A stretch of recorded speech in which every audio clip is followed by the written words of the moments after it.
How to fix localhost refuse to connect in VS Code. If you are encountering the frustrating localhost refuse to connect error when trying to run your web application in Visual Studio Code, it often points to a problem with your debugging configuration. This tutorial will guide you through a common fix: resetting your launch.json file. Start by launching your Visual Studio Code application on your computer. Make sure you have your specific project folder open within VS Code, as the launch.json file is project-specific. Look at the left sidebar of your VS Code window. Click on the Explore icon. This will open the File Explorer view, allowing you to see your project's files and folders. When you see the VS Code file, you must delete it.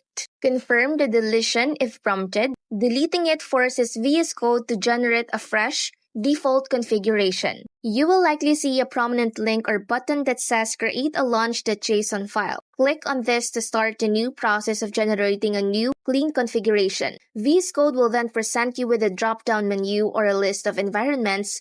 These options help VS Code understand what type of application you are trying to debug. For web development, select Web App Chrome or simply Chrome if that's the only browser option. This tells VS Code to set up debugging specifically for a web application that will run in the Chrome browser. Now, in the Run and Debug view, click the green Start Debugging Play button or press F5 on your keyboard. VS Code will launch your web application on a local development server, open a new Chrome browser window, and connect the debugger. You should now see your application running successfully on a local host address, resolving the refuse to connect error.